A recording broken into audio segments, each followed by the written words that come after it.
ইখলাস এমন মোরে ইয়া ইলাহি। আলহামদুলিল্লাহি রাব্বিল আলামিন ওয়াসসালাতু ওয়াসসালামু আলা সাইয়্যিদিল মুরসালিন। আম্মা বা'দ ফাআউযু বিল্লাহি মিনাশ শাইতানির রাজীম।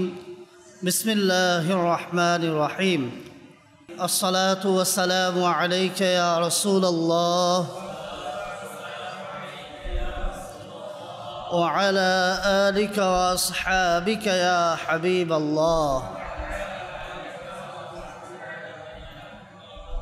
الصلاة والسلام عليك يا نبي الله وعلى آلك وأصحابك يا نور الله. রসুল করিম সাল্লাল্লাহু তাআলা আলাইহি ওয়া আলিহি ওয়াসাল্লামের প্রতি দুরূদ ও সালাম পেশ করার অগণিত ফজিলত ও বরকত রয়েছে। রাসূলুল্লাহ সাল্লাল্লাহু তাআলা আলাইহি ওয়া আলিহি ওয়াসাল্লাম ইরশাদ করেন, মান সাল্লা আলাইয়া কুল্লা ইয়াউমিন সালাসা মাররাত ওয়া কুল্লা লাইলাতিন সালাসা মাররাত হুব্বান বি ওয়া শাওকান ইলাইয়া কানা হাক্কান আলাল্লাহ আইয়াগফির লাহু যুনুবাহু তিলকাল লাইলাতি ওয়া যালিকাল ইয়াউম। এর অর্থ হলো, যে ব্যক্তি প্রতিদিন ভালোবাসা ও ভক্তি সহকারে আমার উপরে দিনে 3 বার ও রাতে 3 বার দরুদ শরীফ পাঠ করে, তবে আল্লাহ তাআলার বদান্যতার দায়িত্বে হয়ে যায় যে আল্লাহ তাআলা তার সেই দিন ও রাতের গুনাহ ক্ষমা করে দিবেন। অনেক বড় সুসংবাদ আমরা শুনেছি, তাই আমাদের উচিত হলো এই হাদিসের উপরে যথাসম্ভব আমল করা। যত বেশি রাসূলুল্লাহ সাল্লাল্লাহু তাআলা আলাইহি ওয়া আলিহি ওয়াসাল্লামের প্রতি আপনি আমি দরুদ শরীফ পাঠ করার সৌভাগ্য অর্জন করব, আল্লাহ সুবহানাহু ওয়া তাআলা এর পক্ষ থেকে তত বেশি উপহার পাওয়ার সৌভাগ্য অর্জন করতে পারব। আমরা ইনশাআল্লাহ নিয়ত করি অধিকারে দরুদ শরীফ পাঠ করব ইনশাআল্লাহ। সল্লু আলাল হাবিব সাল্লাল্লাহু তাআলা আলা মুহাম্মদ সাল্লাল্লাহু তাআলা আলাইহি ওয়া আলিহি ওয়াসাল্লাম। হাদিসের মধ্যে বর্ণিত রয়েছে, আফদলুল আমালি আন-নিয়াতুস সাদিকা, সত্য নিয়ত সবচেয়ে উত্তম আমল। সুতরাং যে কোনো ভালো কাজের পূর্বে আমরা ভালো ভালো নিয়ত সর্বদা রাখব। আজকে আমি নিয়ত করছি আল্লাহ তাআলা এবং তার রাসূলের সন্তুষ্টি লাভের জন্য বয়ান করব। আপনারা এইভাবে নিয়ত করতে পারেন, আল্লাহ তাআলা এবং তার রাসূলের সন্তুষ্টি লাভের নিয়তে বয়ান শ্রবণ করবেন ইনশাআল্লাহ আজ্জা ওয়া জাল্লা। আজকের আলোচনার বিষয়বস্তু খুবই চমৎকার এবং আপনার আমার প্রত্যেকের জন্য আবশ্যকীয় একটি আলোচনা। আমরা চেষ্টা করব যা শুনব তার উপরে যথাযথভাবে আমল করার চেষ্টা করব ইনশাআল্লাহ আজ্জা ওয়া জাল্লা। আজকের আলোচনার বিষয় হলো, অন্তরের সংশোধন কেন জরুরি। প্রত্যেকের অন্তর আছে না আমাদের, এই অন্তরের সংশোধন কেন জরুরি, এই বিষয়ে আজকে আমরা আলোচনা শ্রবণ করব। সর্বপ্রথম শুরু করছি পবিত্র কোরআনে কারীমের বাণী দিয়ে। আল্লাহ সুবহানাহু ওয়া তাআলা পবিত্র কোরআনে কারীমের মধ্যে ইরশাদ করেন, বিসমিল্লাহির রহমানির রহিম, ওয়ালা ইয়াকুনু কাল্লাযীনা উতুল কিতাবা মিন ক্বাবল ফাতালা আলাইহিমুল আমাদু ফাকাসাত কুলুবুহুম। আর তাদের মতো হয় না যাদেরকে পূর্বে কিতাব দেওয়া হয়েছে, অতঃপর তাদের উপর সময়সীমা দীর্ঘায়িত করা হয়েছে, সুতরাং তাদের অন্তর কঠোর হয়ে গেছে। এই আয়াতের ভাবার্থ দ্বারা আমরা বুঝতে পারলাম, পূর্ববর্তী উম্মতদের মধ্য হতে যাদেরকে আসমানি কিতাব দেওয়া হয়েছিল এবং তাদেরকে দীর্ঘ আয়ু দেওয়া হয়েছিল, কিন্তু তারা তাদের হৃদয়কে নিয়ন্ত্রণ না করতে পারার কারণে তাদের হৃদয় কঠোর হয়ে গিয়েছিল। তাই আল্লাহ সুবহানাহু ওয়া তাআলা তাদেরকে উদাহরণ বানিয়ে আমাদের সামনে উপস্থাপন করলেন এবং আদেশ করে দিলেন, তোমরা তাদের মতো হয়ো না যাদের হৃদয় কঠোর হয়ে গেছে। অর্থাৎ বোঝা গেল, যাদের হৃদয় কঠোর হয়ে যায় তারা পৃথিবীতে বিপদগামীদের তালিকাভুক্ত থাকে, তারা পথভ্রষ্টদের তালিকাভুক্ত হয়ে যায়, তারা হেদায়েতের পথ থেকে বিচ্যুত হয়ে যায়, তারা আল্লাহ সুবহানাহু ওয়া তাআলা এর সন্তুষ্টি থেকে অনেক দূরে চলে যায়। সুতরাং আমাদেরকে সদা সর্বদা তাদেরকেই অনুসরণ করতে হবে, অনুকরণ করতে হবে যাদের হৃদয় নরম ছিল, যাদের হৃদয় সর্বদা আল্লাহ সুবহানাহু ওয়া তাআলা এর স্মরণে রাসূলুল্লাহ সাল্লাল্লাহু তাআলা আলাইহি ওয়া সাল্লামের ভালোবাসায় উজ্জীবিত ছিল। আসুন এই ব্যাপারে কিছু হাদিস আমরা শ্রবণ করি। রাসূলুল্লাহ সাল্লাল্লাহু তাআলা আলাইহি ওয়া সাল্লামের একটি হাদিস রয়েছে, অত্যন্ত মূল্যবান হাদিস। এমনি তো রাসূলুল্লাহ সাল্লাল্লাহু আলাইহি সাল্লামের প্রত্যেকটি হাদিসই মূল্যবান, কিন্তু যেই বিষয়ে আলোচনা চলছে এই বিষয়ে এই হাদিসটি অনেক মূল্যবান। রাসূলুল্লাহ সাল্লাল্লাহু তাআলা আলাইহি ওয়া সাল্লাম ইরশাদ করেন, আলা ওয়া ইন্না ফিল জাসাদি মুদগাতান, জেনে নাও, শুনে নাও, নিশ্চয়ই শরীরের মধ্যে একটি মাংসপিণ্ড রয়েছে। এরপরে আল্লাহর রাসূল বলছেন, ইদা সালাহাত সালাহাল জাসাদু কুল্লুহু ওয়া ইদা ফাসাদাত ফাসাদাল জাসাদু কুল্লুহু আলা ওয়াহিয়াল কলব। যখন তা শুদ্ধ হয়ে যায় পুরো শরীর বিশুদ্ধ হয়ে যায়, যখন তা নষ্ট হয়ে যায় পুরো শরীর নষ্ট হয়ে যায়। জেনে রাখো তা হলো হৃদয়, তা হলো অন্তর। আল্লাহ রাসূল সাল্লাল্লাহু আলাইহি ওয়াসাল্লাম এই অন্তরের কথা আপনাকে আমাকে বলছেন।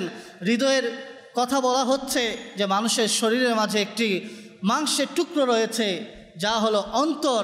মানুষের এই অন্তর যদি ঠিক হয়ে যায়, এই অন্তর যদি রাসূলুল্লাহ সাল্লাল্লাহু আলাইহি ওয়াসাল্লামের ভালোবাসায় পরিপূর্ণ হয়ে যায়, আল্লাহ তাআলার ভয়ে ভীতু হয়ে যায়, আল্লাহ তাআলাকে স্মরণ করতে থাকে, এমন অন্তর যদি হয়ে যায় তাহলে মানুষের পুরো বডি, মানুষের পুরো শরীর বিশুদ্ধ হয়ে যায়।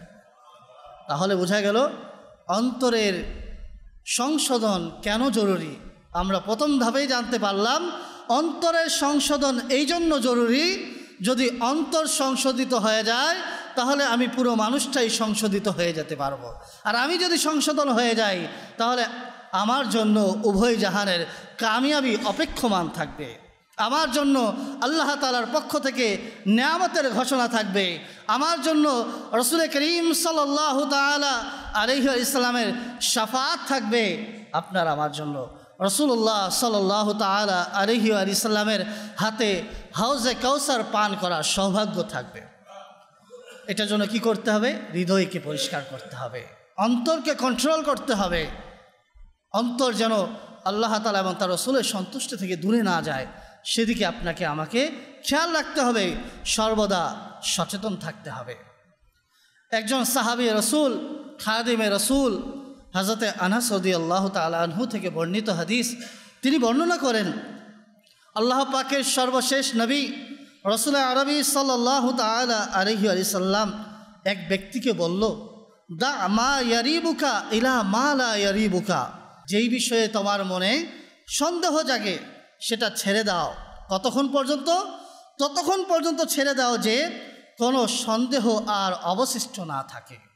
অর্থাৎ কোনো কাজ করতে যাচ্ছ, কোনো কাজ করার ইচ্ছা পোষণ করছো, আর তোমার মনে সেই কাজের কল্যাণকর হওয়া এবং ক্ষতিকর হওয়ার ব্যাপারে সন্দেহ জাগছে, তাহলে তুমি সেই কাজকে ছেড়ে দাও। কতক্ষণ পর্যন্ত ছেড়ে দাও? যতক্ষণ না তোমার হৃদয় থেকে, তোমার অন্তর থেকে সেই বিষয়ের ক্ষতির সন্দেহ দূরীভূত না হয়ে যায়।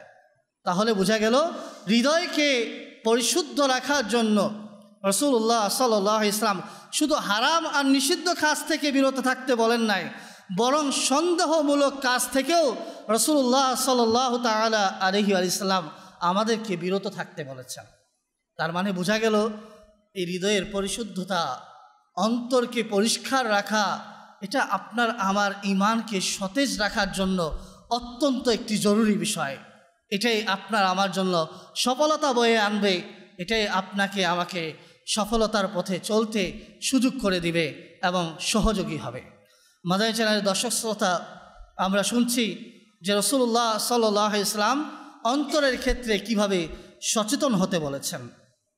সেই সাহাবী রাসূল আরজ করল, ইয়া রাসূলুল্লাহ সাল্লাল্লাহু তাআলা আলাইহি ওয়াসাল্লাম, আমি অন্তরের সন্দেহ সম্পর্কে কিভাবে জানতে পারবো? আপনি তো বললেন অন্তরে সন্দেহ জাগলে সেটাকে ছেড়ে দিতে। অন্তরে যে সন্দেহ জাগবে এই জিনিসটা আমি উপভোগ করব কিভাবে, উপলব্ধি করব কিভাবে? তখন রাসূলুল্লাহ সাল্লাল্লাহু তাআলা আলাইহি ওয়াসাল্লাম ইরশাদ করলেন, যখন তুমি কিছু করবে তখন নিজের বক্ষের উপরে হাত রাখবে, নিজের বুকের উপরে হাত রাখবে। নিশ্চয় হৃদয়, অন্তর হারামের প্রতি কম্পিত হয়, মনের ভয় বেড়ে যায়, আর হালালের প্রতি মন প্রশান্তি লাভ করে। রাসূলুল্লাহ সাল্লাল্লাহু আলাইহি ওয়াসাল্লাম সুন্দর একটি সহজ উপায় আমাদেরকে বলে দিলেন যে হৃদয়ের মধ্যে, অন্তরের মধ্যে কোনো কাজ করার ক্ষেত্রে সন্দেহ হলো কি না, এই বিষয়টি আপনি আমি কিভাবে যাচাই করব। রাসূলুল্লাহ বললেন, মুসলমান যখন কোনো কাজ করে আর হৃদয়ের মধ্যে বুকের উপরে হাত রাখে, সে যদি হারাম কাজের দিকে অগ্রসর হয়, তার হৃদয়ের মধ্যে একটি কম্পন সৃষ্টি হয়ে যায়, তার অন্তর প্রকম্পিত হয়ে যায়, তার হৃদয়ের মধ্যে ভয় বৃদ্ধি পায়। আর একজন মানুষ যখন হালাল কাজের দিকে অগ্রসর হয়, হালাল কাজ সম্পন্ন করে, তার হৃদয়ের মাঝে একটি প্রশান্তি সে অনুভব করতে পারে। এখন হয়তো আমরা ভাবছি, অনেক সময় তো আমরা গুনাহে লিপ্ত হয়ে যাই, তাও অন্তরে কিছু অনুভব করতে পারি না, তো সন্দেহ কিভাবে অনুভব করব। অনেক সময় তো হৃদয় এত কঠোর হয়ে যায় যে সন্দেহ বোঝার উপায় থাকে না, তাহলে আমরা সন্দেহ কিভাবে বুঝব বা এটা কিভাবে বাস্তবায়িত হবে? মনে রাখতে হবে, রাসূলুল্লাহ সাল্লাল্লাহু আলাইহি ওয়াসাল্লামের পবিত্র মুখ দ্বারা, পবিত্র জিহ্বা দ্বারা যা উচ্চারিত হয়েছে তা শতভাগ সত্য, এর মাঝে কোনো ধরনের সন্দেহের অবকাশ নেই। তার মানে বুঝতে হবে, আমি যখন প্রথমবার হারাম কাজ করতে যাচ্ছি, তখন আমাকে অনুভব করতে হবে যে আসলে হৃদয় প্রকম্পিত হচ্ছে কিনা। কারণ মানুষ যখন গুনাহের কাজ করতে করতে করতে করতে অভ্যস্ত হয়ে যায়, অভ্যাসে পরিণত করে ফেলে, তখন সে আর সন্দেহ অনুভব করতে পারে না। আপনাকে লক্ষ্য করতে হবে, তখন যখন কোনো মুসলমান প্রথমবার মদ পান করতে যায়, তার হৃদয়ের মাঝে কম্পন সৃষ্টি হয়। যখন কোনো মুসলমান প্রথমবার চুরি করার অপরাধ করতে যায়, তখন তার অন্তরের মাঝে কম্পন সৃষ্টি হয়, আল্লাহ তাআলার ভয় সৃষ্টি হয়। যখন কোনো মুসলমান জীবনে প্রথমবার জিনা করার দিকে অগ্রসর হয়, তার অন্তর প্রকম্পিত হয়, তার হৃদয়ের মাঝে ভয় বৃদ্ধি পায়। এভাবে কোনো মুসলমান যখন রাতের আধারে দিনের আলোতে কোনো গুনাহ করতে প্রথমবার ইচ্ছা পোষণ করে, তখন তার অন্তরের মাঝে কম্পন সৃষ্টি হয়। আর রাসূলুল্লাহ সাল্লাল্লাহু তাআলা আলাইহি ওয়াসাল্লাম যে বাণী বলেছেন, যে হাদিস বলেছেন যে যখন তোমরা হারাম কাজ করবে, বুকের উপরে হাত রাখলে অনুভব করতে পারবে যে সন্দেহ আছে কিনা। এটা দ্বারা এটাই উদ্দেশ্য ছিল, বান্দা যখন প্রথমবার গুনাহ করবে, তখন যদি সে বুকের উপরে হাত রাখে, তাহলে সে বুঝতে পারবে যে এই কাজটি আমার জন্য ক্ষতিকারক, তার হৃদয়ের মাঝে কম্পন সৃষ্টি হবে। কিন্তু যদি নিজেকে নিয়ন্ত্রণ করতে না পারে, সে যদি নিজের অন্তরের ভাষা বুঝতে না পারে, সে যদি অন্তরের পথ প্রদর্শনকে গ্রহণ করতে না পারে, তাহলে সে পথহারা হবে। সে পরবর্তীতে সেই অনুধাবন শক্তি, উপলব্ধি করার শক্তি হারিয়ে ফেলবে। তখন তার জন্য অন্তরের সংশোধন করাটা একেবারে কঠিন হয়ে যাবে। এজন্য আমাদের উচিত হলো শুরুতেই নিজেকে সচেতন করা। অন্তরের সংশোধন নিয়ে একটি শিক্ষার্থীর অত্যন্ত চমৎকার শিক্ষণীয় ঘটনা রয়েছে, যা একজন ব্যক্তিকে খুব বেশি আশ্চর্যজনক করেছিল এবং তার সংশোধিত হওয়ার জন্য এই ঘটনাটি অনেক কার্যকরী ছিল। আসুন সেই ঘটনাটি আমরা শ্রবণ করি। আল্লামা ইবনে জাওজি রহমতুল্লাহ তাআলা আলাইহি প্রখ্যাত একজন আলিমে দ্বীন ছিলেন, মুহাদ্দিস ছিলেন। তিনি বলেন, একটি বাচ্চা মাদ্রাসায় নিজের বোর্ড ধুচ্ছিল। মাদ্রাসার মাঝে বিভিন্ন ধরনের বোর্ড থাকে, যে বোর্ডের মধ্যে লেখা হয়। সেই বাচ্চা পানি দিয়ে সেই বোর্ডকে ধৌত করছিল, যাতে করে বোর্ডের মধ্যে যে কালিগুলো আছে সেই কালিগুলো ধৌত হয়ে যায়। বারবার চেষ্টা করার পরও বোর্ড থেকে কালি সে ছুড়াতে পারছিল না, কালি দূর করতে পারছিল না। সে একটি বুদ্ধি বের করল। সে একটি রশি নিল। রশি নেওয়ার পরে সেই রশিটি পানির মাঝে ভিজিয়ে নিল। ভিজিয়ে নেওয়ার পরে সেটাকে পানির মধ্যে ঘষল। পানি লাগানোর পরে মাটি লাগালো। মাটি লাগানোর পরে এই রশি দিয়ে সে এবার বোর্ডকে ধৌত করা শুরু করলো। এর ফলে কিছুটা কালি সেখান থেকে মুছে যাওয়া শুরু হলো। একজন ভদ্র ব্যক্তি পাশে থেকে এই দৃশ্য অবলোকন করছিল, এই দৃশ্য দেখছিল। সে বলল, বৎস, তুমি বোর্ডটি রশি দিয়ে ঘষছো কেন? বাচ্চাটি বলল, কালি শক্ত হয়ে গেছে, সেগুলো উঠিয়ে নিচ্ছি। ওই ব্যক্তি বলল, রশি দিয়ে কি কালি উঠে যাবে? বাচ্চাটি বুদ্ধিমান ছিল, তৎক্ষণাৎ বলল, জি হ্যাঁ, উঠে যাবে। আপনি কি দেখেননি রশি দিয়ে বালতি বাঁধা হয়, বালতি বাঁধার পরে সেটার মাধ্যমে কূপ থেকে পানি উঠানো হয়, আর এই কূপের চারদিক পাথর দিয়ে নির্মিত থাকে। কিন্তু যখন রেগুলার দৈনিক পানি উঠানো হয়, রশি পাথরের সাথে ঘর্ষণ করে, এই ঘর্ষণের কারণে আস্তে আস্তে করে আমরা দেখতে পাই সেখানে পাথরের মাঝে এক ধরনের দাগ হয়ে যায়, পাথরের মাঝে ছিদ্র হয়ে যায়। বাচ্চাটি বলল, যদি রশির মধ্যে এই ক্ষমতা থাকে যে সে পাথরকে ছিদ্র করে দিতে পারে, পাথরের মধ্যে দাগ তৈরি করতে পারে, তাহলে অবশ্যই এই রশির মধ্যে এমন শক্তি আছে যে সে বোর্ডের কালিগুলোকেও দূরীভূত করে দিতে পারবে। তখন সেই লোকটি আবার বলল যে আসলে পাথরের মধ্যে যে দাগ হয়, পাথর যে ছিদ্র হয়ে যায়, তার একটা কারণ হলো দীর্ঘদিন ধরে পাথরের মাঝে এই রশি আটকে থাকে, এই জন্য এটা হয়তোবা অটোমেটিক ছিদ্র হয়ে যায়, অটোমেটিক দাগ বসে যায়। এটাতে রশির কোনো কামালিয়াত নাই, এটার মধ্যে রশির কোনো তেমন অবদান নেই। এইভাবে লোকটি বলতে লাগলো। তখন তিনি বলল যে কখনোই নয়। সেই বাচ্চা বলে উঠল, এমনটি কখনোই নয়। সেই পাথরের মধ্যে যে ঘর্ষণ হয়, এই ঘর্ষণের কারণেই এই পাথরের মধ্যে দাগ বসে, আর এই পাথরের মধ্যে একটি ছিদ্র পড়ে যায়। পাথরের মাঝে ছিদ্র করার মতো কোয়ালিটি ও যোগ্যতা এই রশির মধ্যে আছে। তাই আমার বিশ্বাস হলো এই রশি দিয়ে বোর্ডের কালিগুলো মুছা সম্ভব, তাই আমি এই রশি দ্বারা বোর্ডের কালিগুলো দূরীভূত করছি। এটা বলার পরে লোকটিকে সেই বৎস একটি উপদেশ দিতে গিয়ে বলল যে, হে ভদ্র মানুষ, আমি আপনাকে ইশারা দিয়েছি, আমি আপনাকে ইঙ্গিত দিয়েছি, যদি আপনি এতে গভীর মনোযোগ দেন তবে আপনার অন্তরের কালিও দূর হয়ে যাবে। লোকটি অবাক হয়ে গেল, অন্তরের মাঝেও কালি আছে? সে জিজ্ঞেস করলো, বৎস, অন্তরের মাঝেও কি কালি থাকে? তখন সে বলল যে, বলুন কালির রং কি? তো লোকটি বলল, কালির রং হলো কালো। সেই বৎস বলল, গুনার থেকেও কি কোনো কালো রঙের জিনিস আছে? গুনাহ তো সব থেকে বেশি কালো। এরপরে এই কথা শোনার পরে লোকটি চিৎকার করে উঠল এবং লজ্জায় কান্না করতে লাগলো। বাচ্চাটি বলল, চাচা যান, এখন আপনার অন্তর পরিষ্কার করার ঔষধ পেয়ে গেছেন। লোকটি পুনরায় আশ্চর্য হয়ে বলল, ওই ঔষধটি কি? বাচ্চাটি বলল, লজ্জার অশ্রু।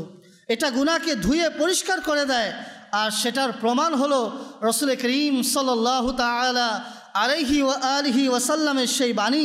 রসুল্লাহ সাল্লাল্লাহু তাআলা আলাইহি ওয়াসাল্লাম ইরশাদ করেন, নিশ্চয়ই অশ্রু কিয়ামতের দিন আগুনের সমুদ্র নিভিয়ে দিবে। তাহলে আমরা বুঝতে পারলাম আমাদের দরকার সেই চোখ, যেই চোখ আল্লাহ তাআলার ভয়ে কান্নায় মগ্ন থাকবে। আমাদের দরকার সেই অন্তর, যেই অন্তরের মাঝে সদা সর্বদা আল্লাহ তাআলার ভালোবাসা থাকবে, আল্লাহ তাআলার প্রতি ভয় থাকবে, রাসূলুল্লাহ সাল্লাল্লাহু আলাইহি ইসলামের ভালোবাসা ও মহাব্বত থাকবে।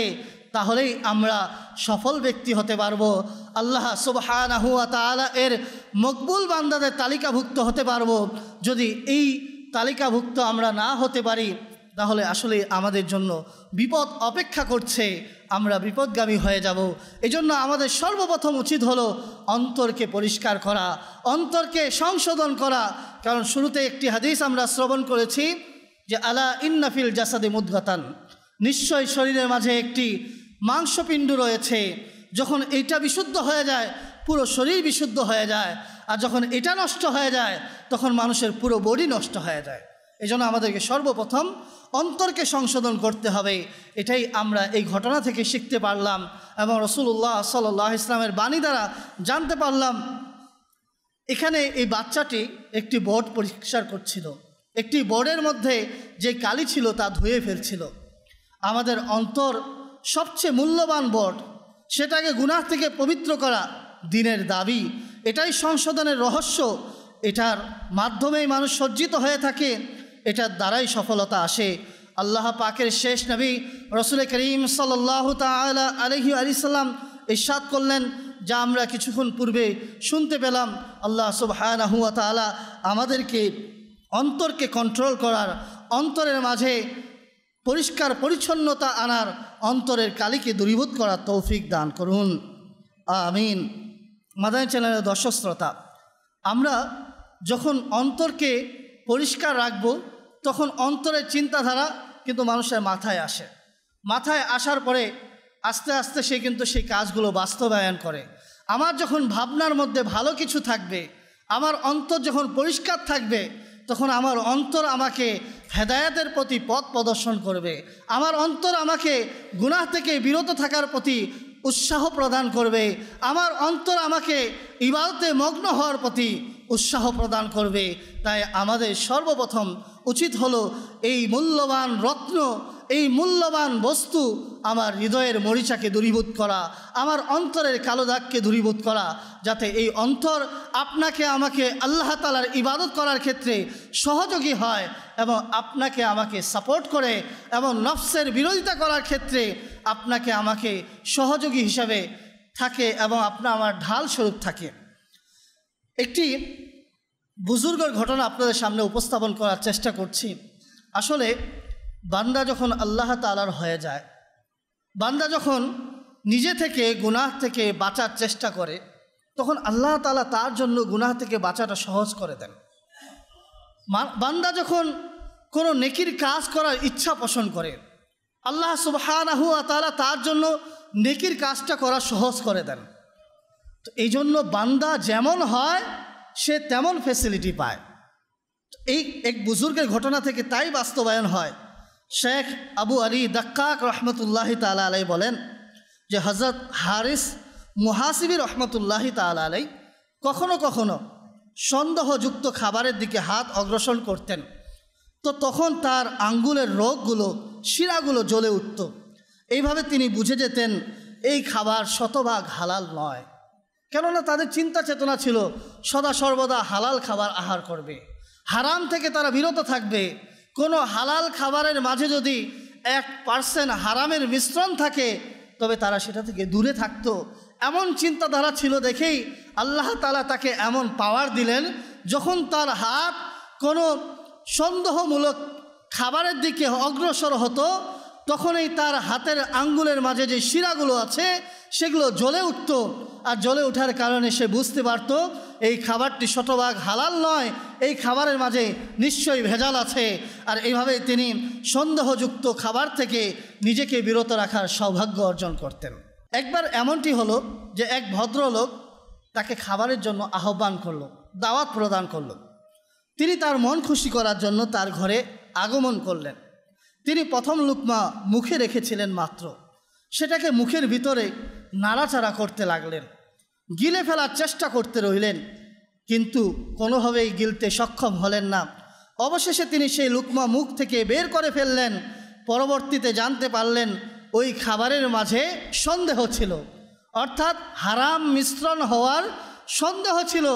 এই জন্য তিনি শত চেষ্টা করার পরও সেই খাবারকে তিনি কণ্ঠনালীর নিচে নামাতে পারলেন না। এই বিষয়ে আল্লাহ তাআলা তাকে স্বয়ং সহযোগিতা করলেন।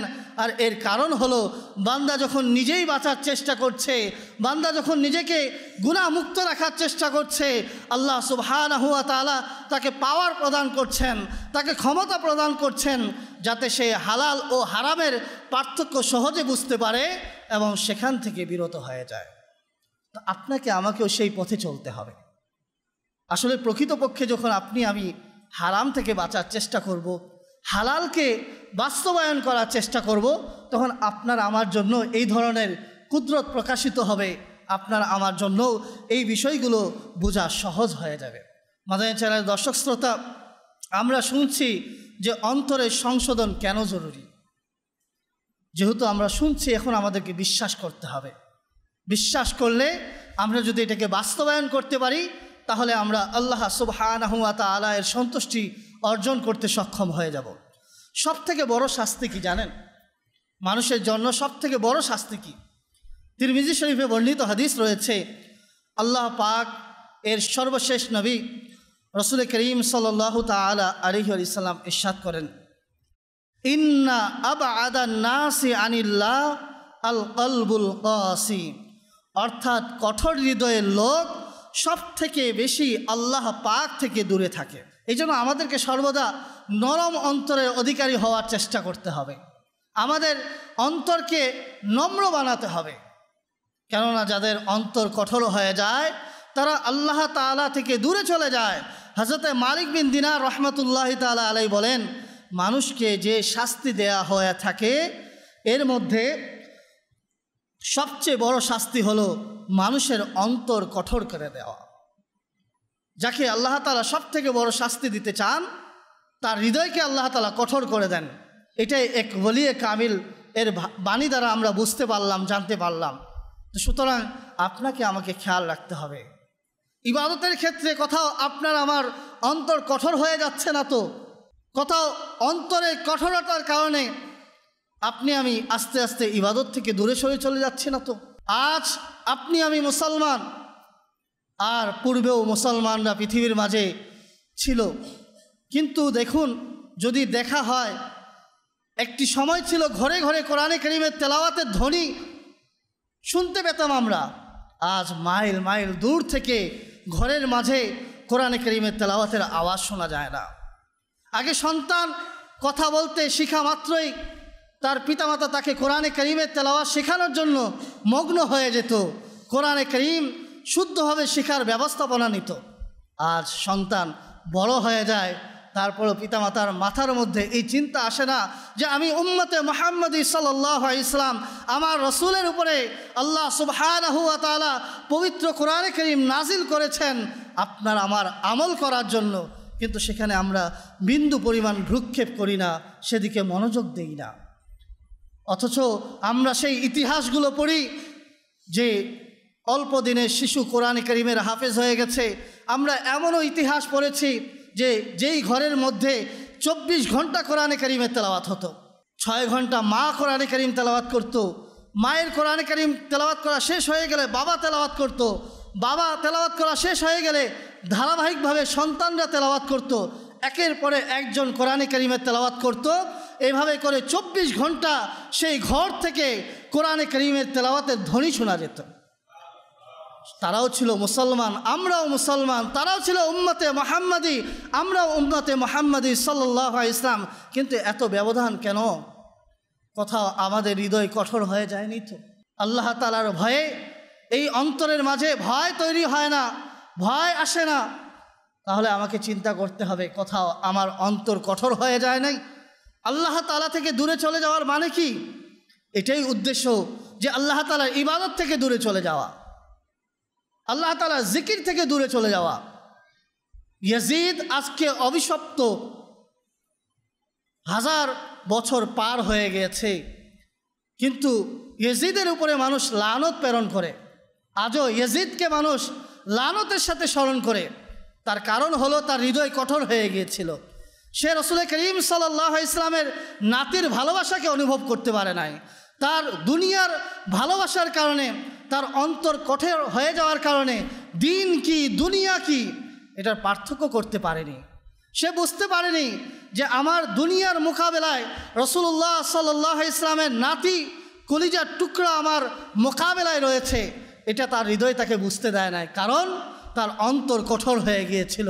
সে রাসূলুল্লাহ সাল্লাল্লাহু আলাইহি ওয়াসাল্লামের বাগানের ফুলগুলোকে শহীদ করছিল, তারপরও তার অন্তরের মাঝে বিন্দু পরিমাণ কোনো ধরনের আফসোস আসে নাই। তার কারণ হলো তার অন্তর কঠোর হয়ে গেছিল। অন্তর কঠোর হওয়া এটা অনেক বড় শাস্তি। প্রিয় ইসলামী ভাইয়েরা, আল্লাহ তাআলা থেকে দূরে চলে যাওয়ার মানেই এটা যে কোরআনে কারীম তেলাওয়াত করতে মন না লাগা, নামাজ পড়ার মাঝে প্রশান্তি অনুভব না করা, দোয়ার মাঝে মনোযোগ না থাকা, ইবাদতের ক্ষেত্রে খুশু ও বিনয়ী ভাব প্রকাশ না হওয়া, মসজিদে দীর্ঘ সময় থাকতে বিরক্তিবোধ করা, এগুলো হচ্ছে আল্লাহ তাআলা থেকে দূরে চলে যাওয়া। এগুলোই হচ্ছে আল্লাহ তাআলা থেকে দূরে চলে যাওয়ার নিদর্শনসমূহ। এখনও সুযোগ আছে, তওবার দরজা খোলা রয়েছে, আপনার আমার নিঃশ্বাস এখনও চলমান আছে। আমাদের অন্তরকে সংশোধন করতে হবে। অন্তর যদি সংশোধিত হয়ে যায়, অন্তর যদি নরম হয়ে যায়, তাহলে আল্লাহ তাআলা চাইলে এই অন্তর উজ্জীবিত হবে, এই অন্তরের মাঝে আল্লাহ তাআলার ভয় সৃষ্টি হবে, এই অন্তর আল্লাহর ভয়ে প্রকম্পিত থাকবে, তার ফলে আপনার চোখ থেকে অশ্রু প্রবাহিত হবে, আর এই অন্তরের মাঝে রাসূলুল্লাহ সাল্লাল্লাহু আলাইহি ওয়াসাল্লামের ভালোবাসা সৃষ্টি হবে, যার ফলে আপনি দুনিয়ার মোহ থেকে বাঁচতে পারবেন।